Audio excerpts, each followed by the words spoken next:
Hello everyone, and welcome to Etellan. I can't believe we're already halfway to Halloween. Recently, I've been really itching to create another horror doll, and I didn't want to wait another half year to create one.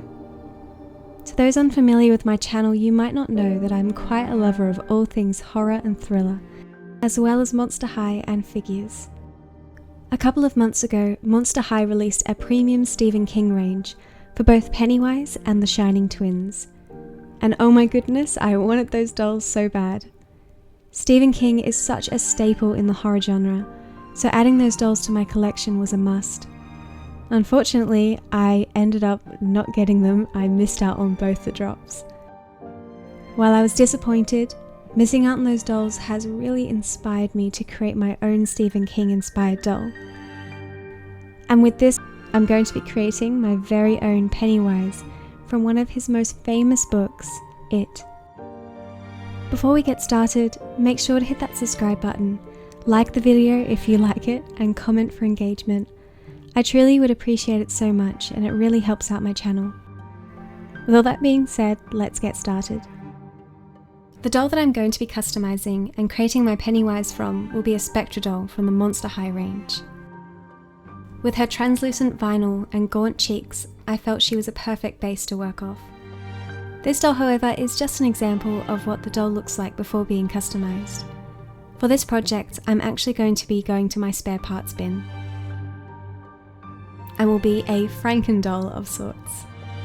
From the bin, I found an old busted Spectra head that I'd bought on eBay a very long time ago. The vinyl of the Spectra is so sensitive to pigment and can be stained so easily. You can see that there's already some yellowing around the old hairline. To get this doll ready for customizing, I'll give it 2 coats of Mr. Super Clear Matte Varnish and we can get to customizing. When I customize, I generally always start with the face-up. Not only is it one of my favourite parts of a custom, but I feel as if a doll and a figure's design is so heavily lent on the face. So much character and story can be told through the face.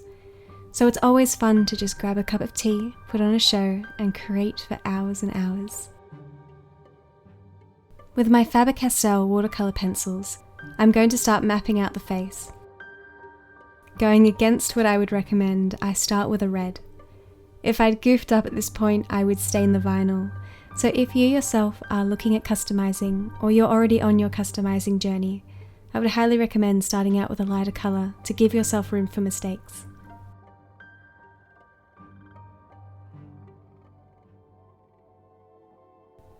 As I said before, I am quite a fan of horror and thriller content, be it movies, comics, manga, etc.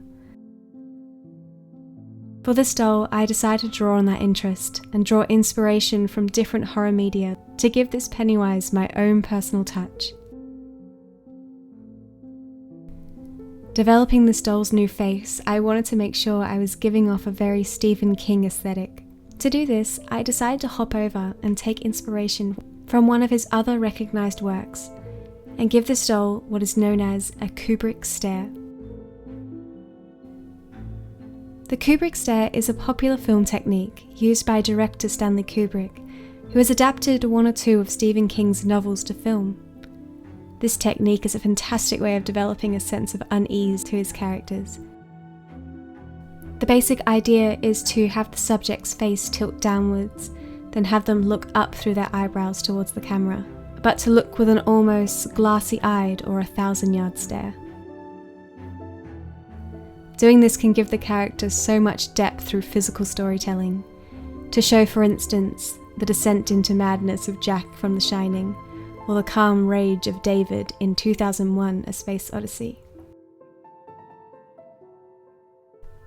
While it would definitely be so much fun to create the fantastically twisted faces of Pennywise when he's on the hunt, to me personally, I wanted to give him a vacant Kubrick stare look, as if you've caught him off guard. You only ever see Pennywise in the films and such. He knows where you are, who you are, and what you were most afraid of, twisting your reality to feed off your fears. I imagine stumbling upon him when he's not aware to be more terrifying personally. I think the idea of catching such a rehearsed and prepared creature off guard would be far more terrifying.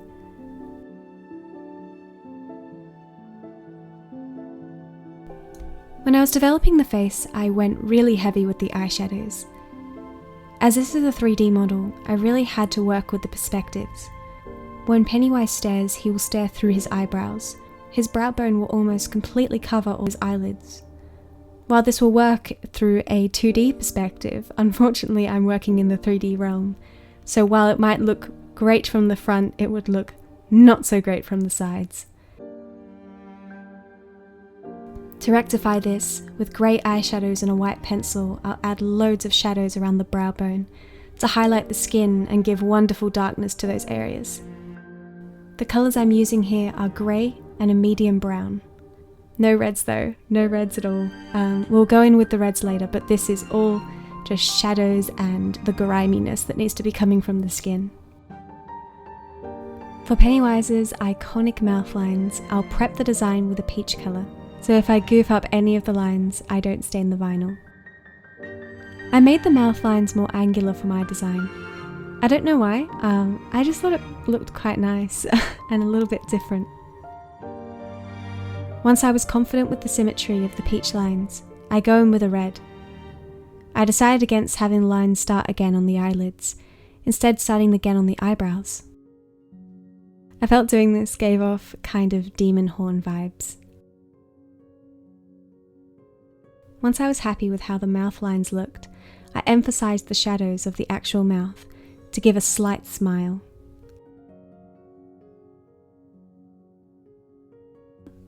I definitely think that I could have done better on this part. I'm not quite happy with how it turned out, but you know, that means that it will look better in the next doll because I know what not to do. But hey, it is what it is, and it's all a learning process.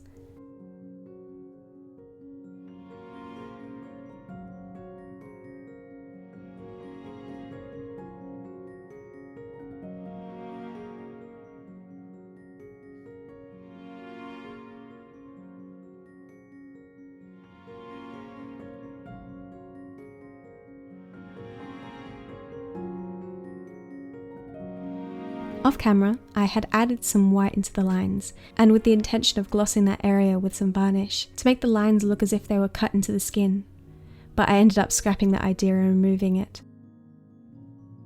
I don't really want to test the YouTube gods and the algorithm and end up getting restricted, so I had to pull that back, but that's okay.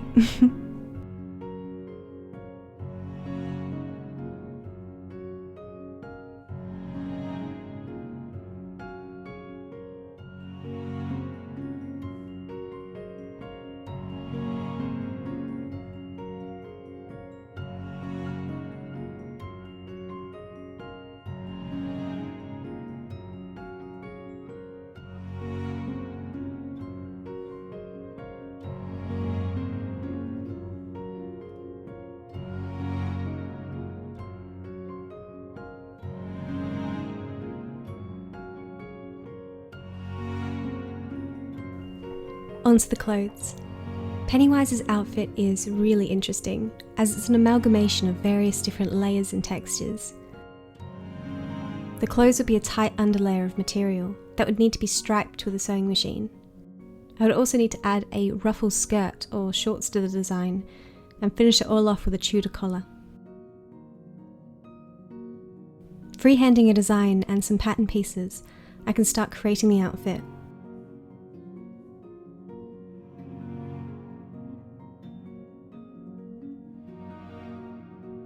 It took me a while to find the fabric for this outfit.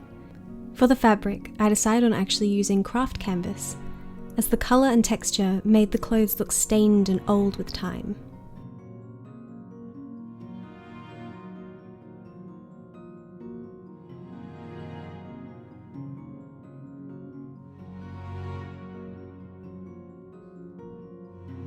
With some glue from a glue stick, I'll add it to the material to the areas that I want to keep safe from fraying.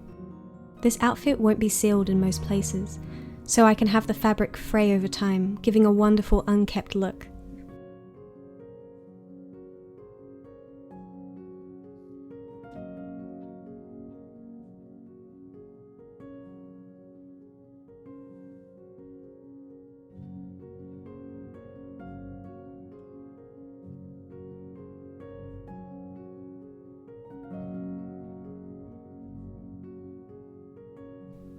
For the tight underlayer, it took me a couple of hours of going back and forth on my sewing machine to get those stripes, but it was so worth it in the end. Once the underlayer was on the body, I started one by one creating and assembling the different parts of the clothes. First I attached the bell sleeves. Ruffling the material halfway down and pulling it taut will make it all puffy, later repeating that step at the end, so it creates a 2-layered puff sleeve. I do the same for the legs and the wrists. Once they were secure, I frayed the material by hand. I also made a basic puff skirt, but I ended up cutting that from the video because I hate how it looks. I did about 4 attempts and it just doesn't look very nice, in my opinion. When I muster up the courage, I'll end up redoing that section at a later date, but I didn't want to do it again. I didn't want to do it again.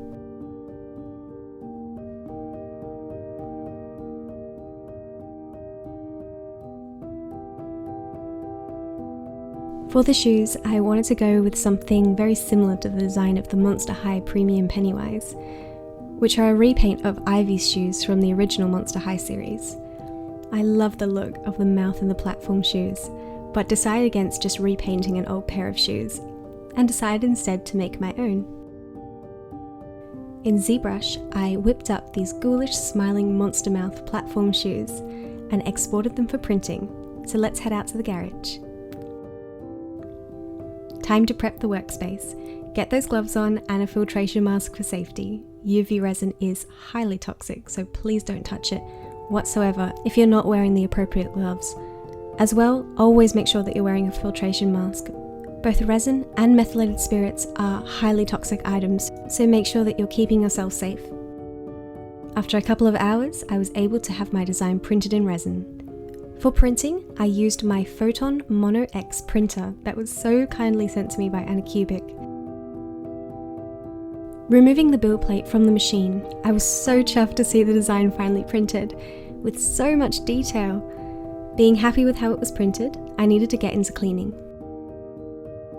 For the cleaning, I'm going to use AnyCubic's wash and cure machine that they so kindly also sent me.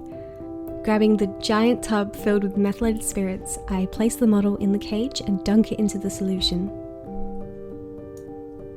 Adding it back to the machine, I'll give it a good clean for about 5 minutes.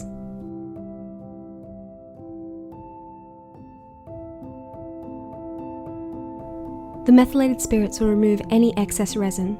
Once it was done, I remove it from the methylated spirits and pop it onto a paper towel, and prep the curing machine.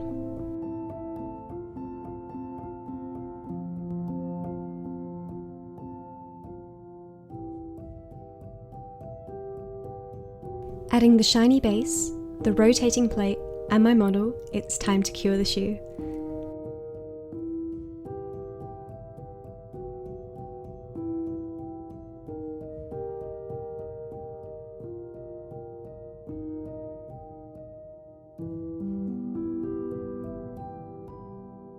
Once I was happy, I'll head back to the desk.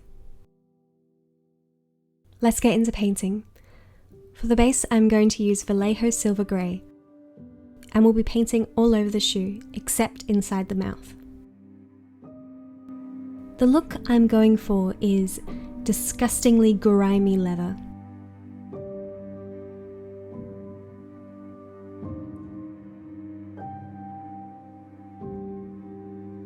Once all the model is coated and dry, I'll take out my Citadel Rakeland Flesh Shade. This is different to other paints, as it's used as a wash over for any model to pop out the designs. While it might look like watercolour, it really stays in place, so you're able to dab it on the model to pop out any of the designs that you want. Using a small brush, I'm just going to wash it over the mouth for the moment.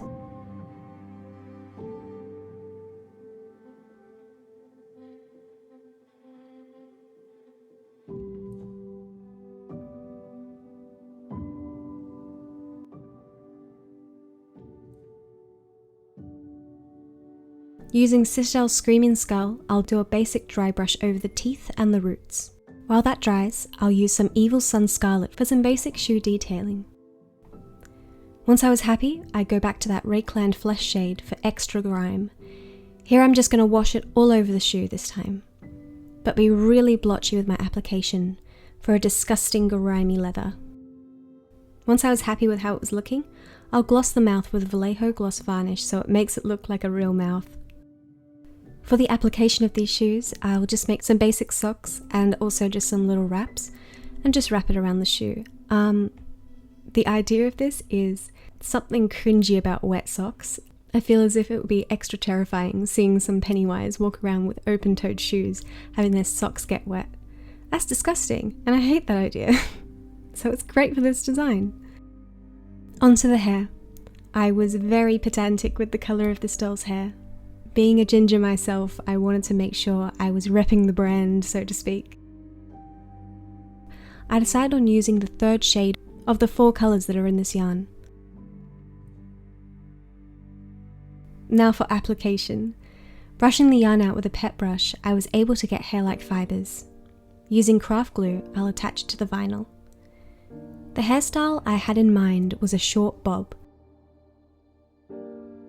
I'm just going to do a long undercut. This will stop overcrowding in the haircut later on.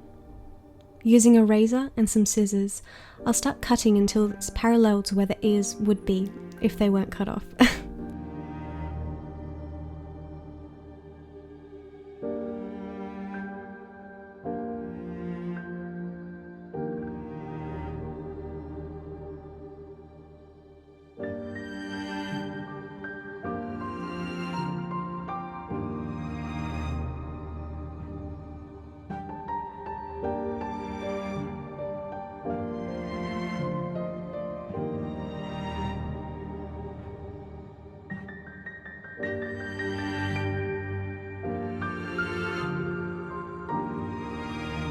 With the glue dry, it's time to cut and style. Using water and a toothbrush, I'll dampen the hair. The hairstyle that I had in mind was actually in reference to another famous clown, Joker from the Batman movies, more specifically, Joaquin Phoenix's Joker. Originally, I wanted to do disheveled finger waves to reference the time period that Pennywise's aesthetic is from. But despite trying for an hour or so, it just didn't work out. I couldn't get it to work. I think that in retrospect you will have to reroute if you're doing finger waves, but I gave up. So instead, I just went with a basic wet grimy look. To keep the wet look, I'll be using matte pomade. Once that was all worked in, I'll brush out any tangles and give this doll a haircut. I wanted to give the hair a really shaggy look. Razoring into the hair, getting higher and higher until I'm happy with how it looks.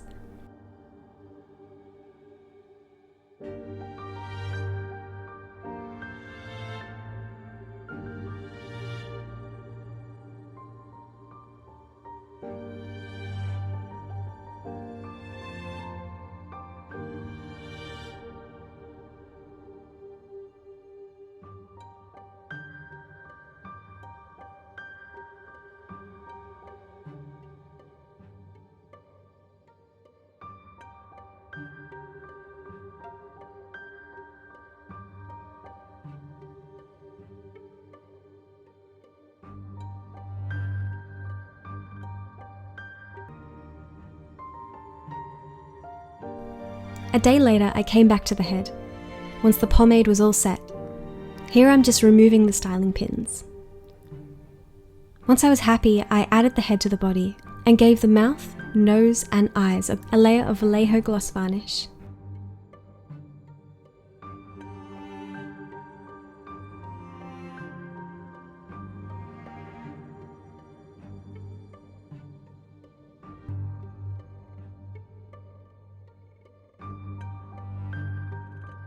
When the gloss is dry, I'll assemble the doll completely and present Pennywise.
Thank you all so much for watching. Your viewership really means so much.